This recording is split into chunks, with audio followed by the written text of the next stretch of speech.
welcome back to Chapter 8, Lesson 8. We're going to talk about supporting mobile devices. Now, a big disclaimer here. I have to admit, all my certification from security, etc., that I've received, trained on, I haven't done a lot around mobile devices, to be transparent, other than locking it down and putting it in its own container for corporate emails. Troubleshooting, I didn't really get into a lot of it, but I want to cover it because I believe now it's covered on the exam based on the recent update that I look at. So I'm going to go over these things, but again, a lot of these troubleshooting steps, from an exam perspective, I don't even think it was on my exam too much, to be honest. But let's get into it from there. Again, prerequisite that I've been covering in all my chapters / lessons. Be familiar with the hardware, software, and network fundamentals. Understand mobile displays such as liquid, LED, OLED displays, rotating digitizers, removable screens, grasp mobile accessories, learn touchpads, trackpads, drawing pads, microphones, speakers, and cameras. Network fundamentals, again, understand Wi-Fi, cellular data, mobile hotspots, Bluetooth, port replicators, docking station. Under app configuration basics, you want to master account setup, data sync, email configuration, security features, location services. Under hardware installation essentials, you want to know about laptop, how to disable a laptop, battery, RAM replacement, disk upgrades, keyboard security. Under troubleshooting foundation, diagnose power, battery issues, hardware failure, screens, collaboration or connectivity, as well as malware problems, again, from that perspective. All right, so we're going to talk about set up mobile devices and the accessories, peripherals along with it. Configure mobile device apps, install and configure laptop hardware, troubleshooting mobile device issues. Again, a lot of this is straightforward, to be honest, from that perspective. So any question that you even might get on an exam, I think from your day-to-day life, you'll probably be able to answer it from that perspective. But let's kind of, as usual, I'll do an introduction, starting out with the setup of mobile device and its peripherals. We will cover various display types, components, accessories, including Wi-Fi network, airplane mode, cellular data, mobile hotspots, wired connection, Bluetooth, and docking station. We'll then move on to configuring mobile device apps, focusing on OS and Android application, account setup, data synchronization, email configuration, enterprise mobile management, two-factor authentication, location services. Following this, we'll dive into installation and configuration of laptop hardware, detail, disassembling process, battery and RAM replacement, disk upgrades, keyboard components, and then lastly, we'll address common mobile device issues such as power, battery problems, hardware failure, screen collaboration, and connectivity issues, malware, and broken screens. All right, so we'll just kind of get into this. Set up mobile device and its peripheral. I can never say that word right. That's the beauty of I do some things real time, not scripted. I think it's just more organic and real that way.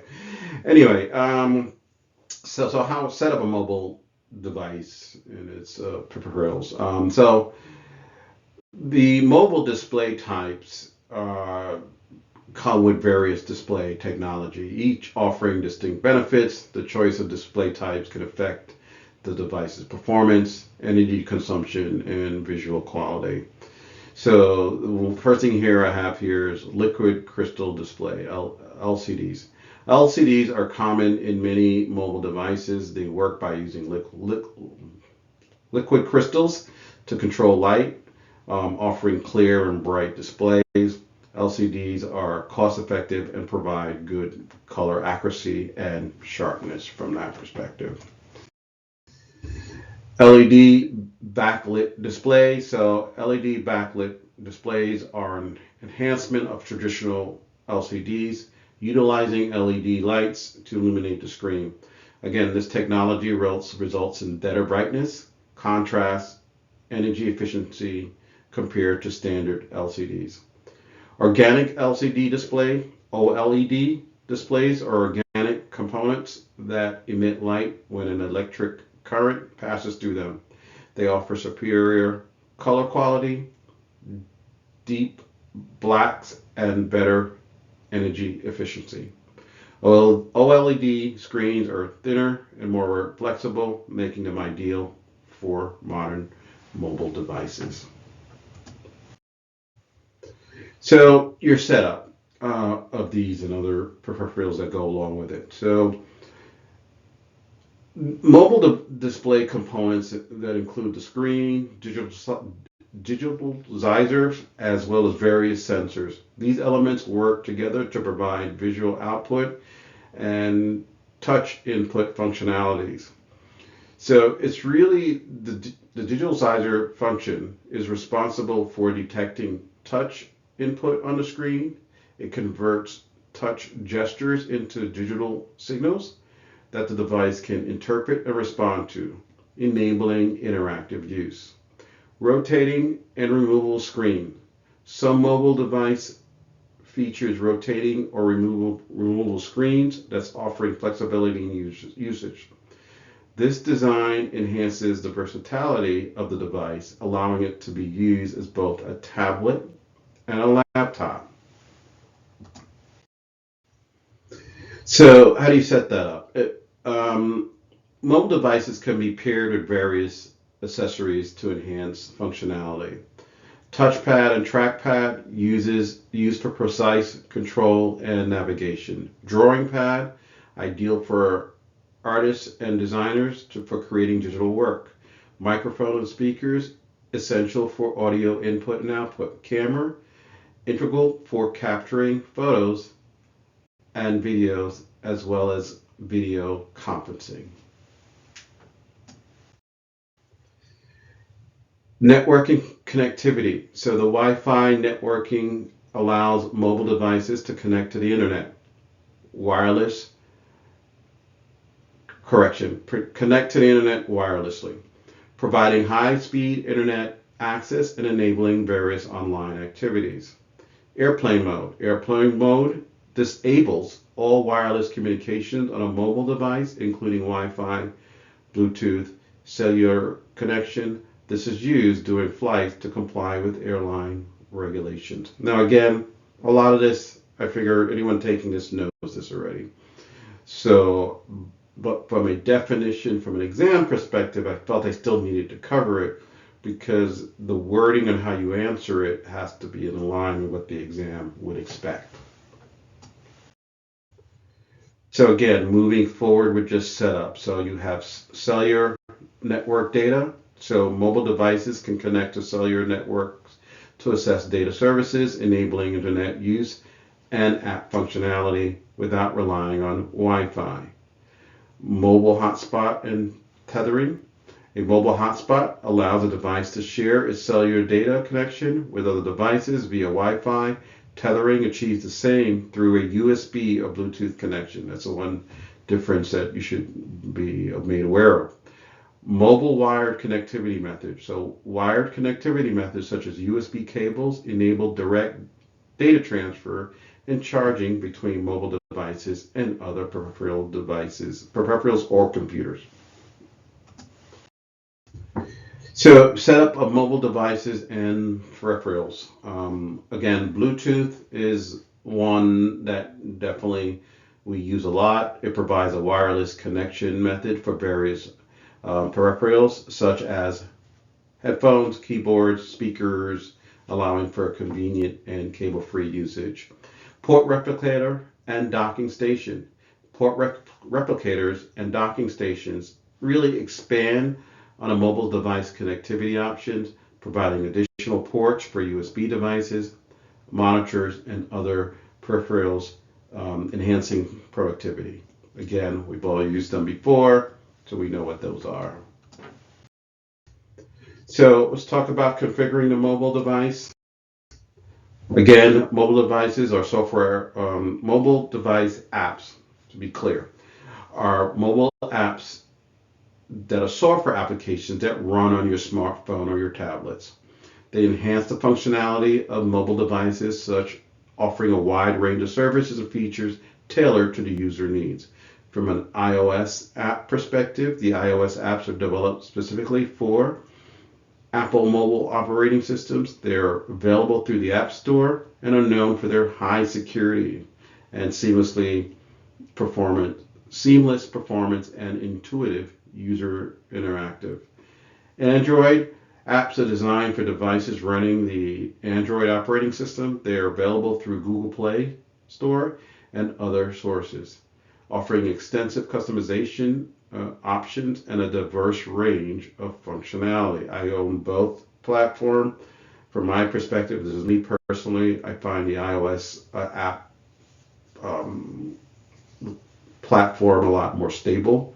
On Android, I sometimes get unnecessary bugs or issues from it, but again, they're both good products and everyone has a preference. But again, my experience has been just I prefer iOS from the Apple side of house of things. But again, I think they both add their benefits, pros and cons, if we dig deep enough on it.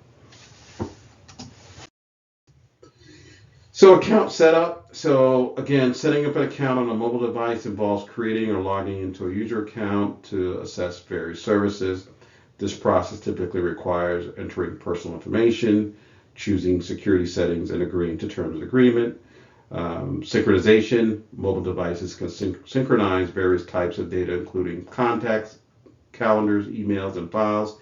Synchronization ensures that the data is consistent across all devices, providing seamless access and updates. Email configuration. Again, configuring email on a mobile device involves setting up an email account using protocols like IMAP, POP3, or Exchange. This process ensures that users can send and receive and manage emails efficiently on their mobile devices. Enterprise Mobile Management, EMM solutions, help organizations manage and secure mobile devices used by their employee. EMM includes features like device management, app management, data security to ensure corporate data is protected. Two-factor authentication. I covered this in other chapters. Two-factor authentication adds an extra layer of security to mobile devices. It requires users to provide two forms of verification, such as a password, one-time code, sent to their mobile devices to assess their accounts. Location services. So location services use GPS, Wi-Fi, and cell tower data to determine the device geographical location. These services enables features like navigation, location-based reminders, and targeted advertisement. So again, apologize for the sneeze there. I tend to be very real in terms of how I do the training. So if this was a class, I would still sneeze. I wouldn't have a chance to erase it from there. All right, moving on. Install and configuring laptop hardware. So I'm going to caution again. I'm not against it. Just you got to know what you're doing here. So I recommend watching YouTube videos or something. I have I built computers from the ground up, but I know for a fact that if you make a mistake, you could also damage your computer. So the first thing I'm going to always say is, let me just kind of talk to the exam piece. So your laptop disassembling component replacement. So disassembling a laptop Requires careful steps to avoid damage. This is kind of why I put that in there. You want to power off the device and remove the battery. You want to use a screwdriver to basically remove the back panel, and you want to gently pry the back panel open. Take note of the screws location. Oh my goodness, I cannot stress that. And keep them organized. And disconnect cables and components methodically, ensuring you do not force any parts. That's why I said you got to know what you're doing here. You just want to make sure that you understand how you're removing things, the screws, etc.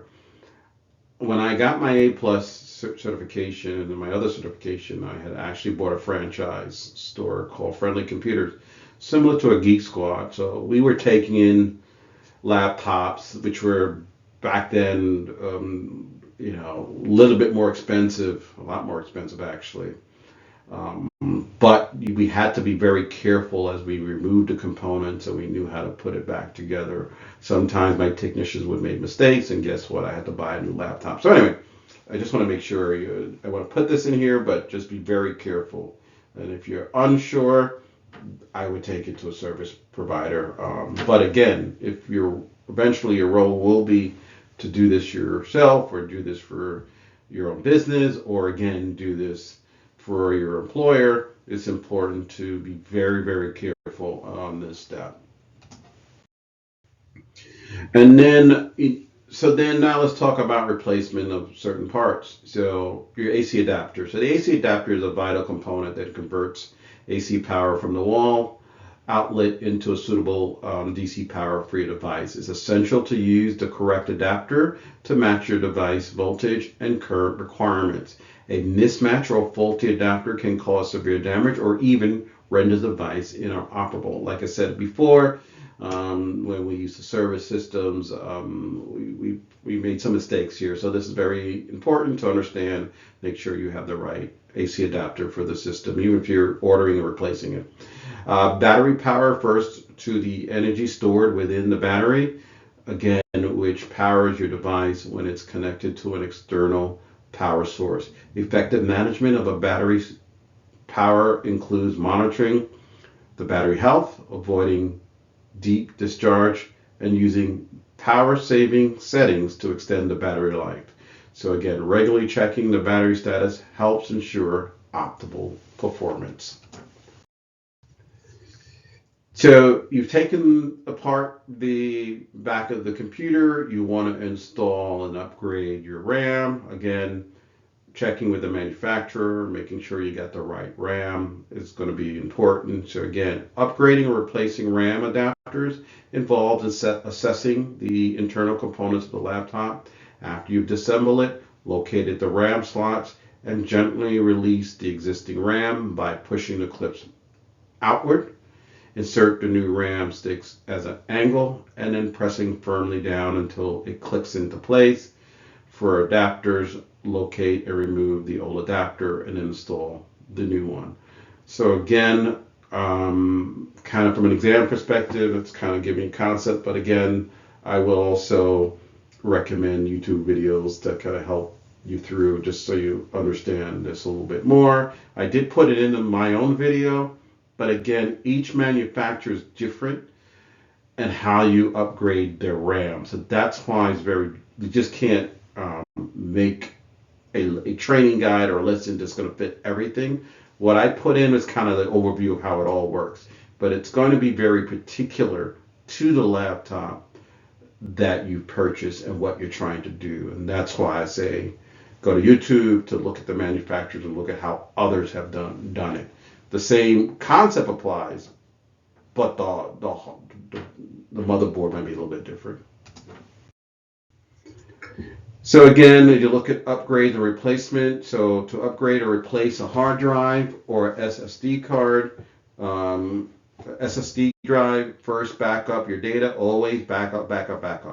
After you disassemble, you want to locate the storage drive, usually secured with screws or a bracket. You want to disconnect the drive from the motherboard, replace it with the new one, secure the new drive, reconnect it, and reassemble the laptop, and then install the operating system if necessary.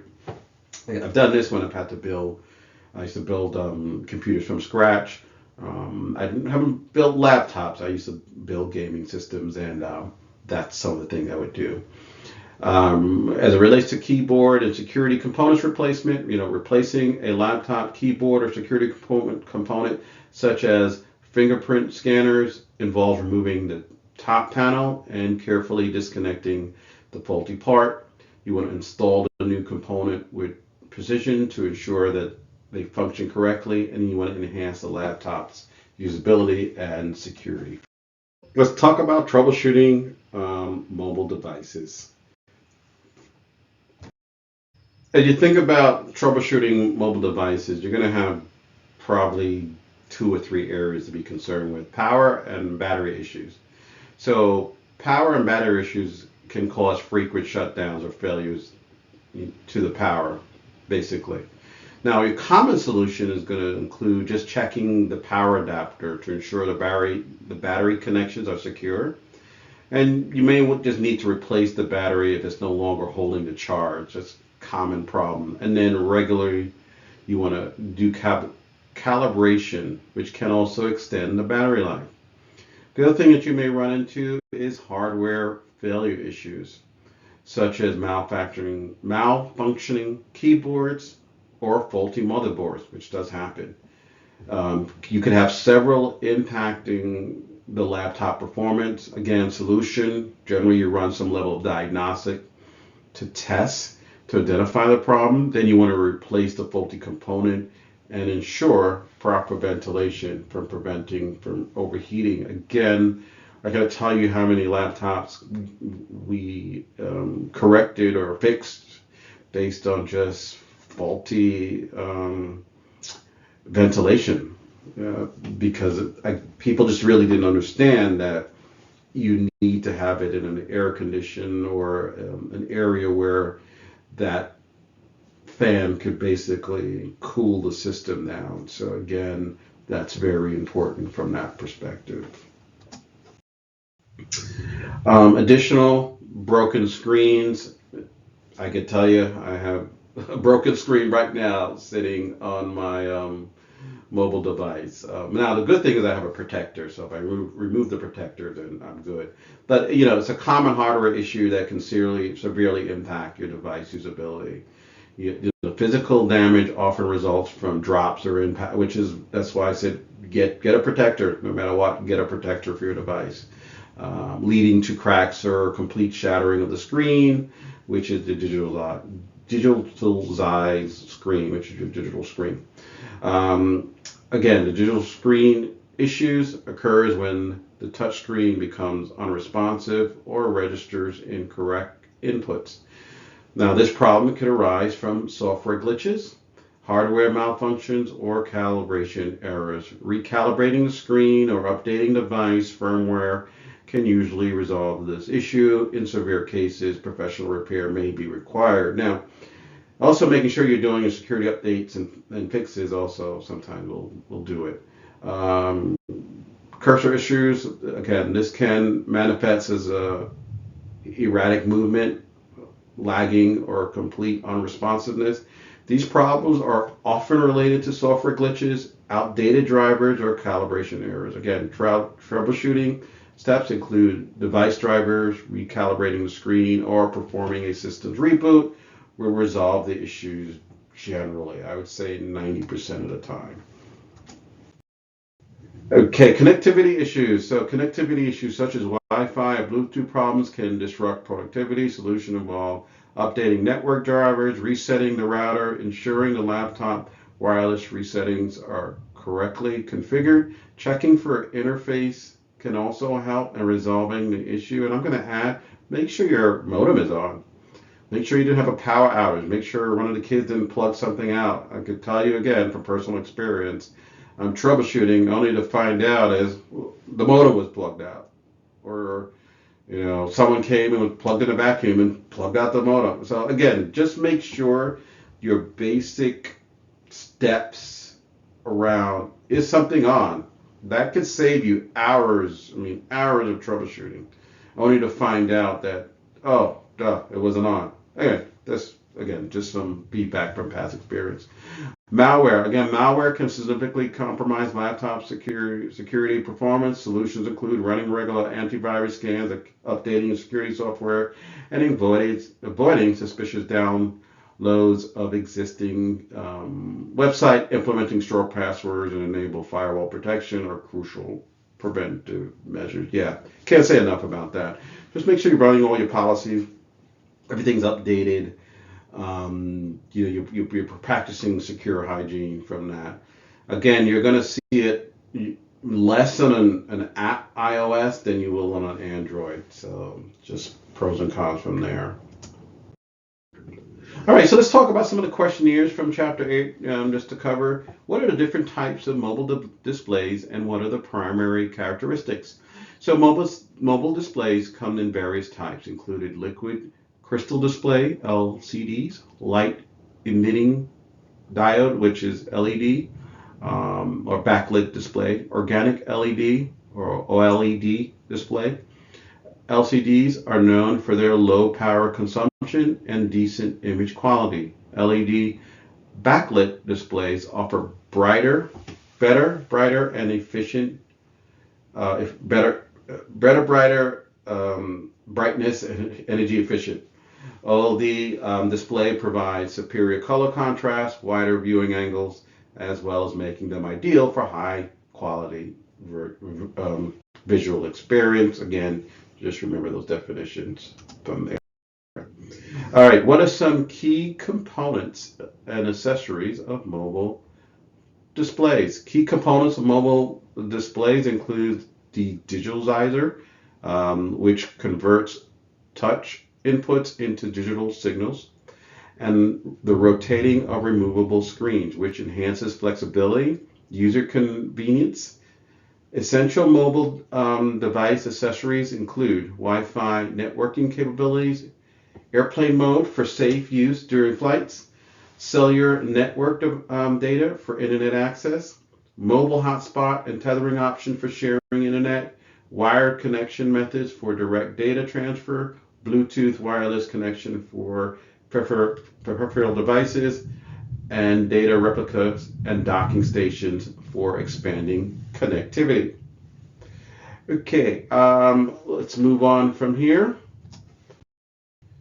What is the process for setting up mobile apps on different operating systems? So again, setting up a mobile app involves downloading and installing software from app stores specific to the operating system, such as the App Store for iOS, Google Play Store for Android.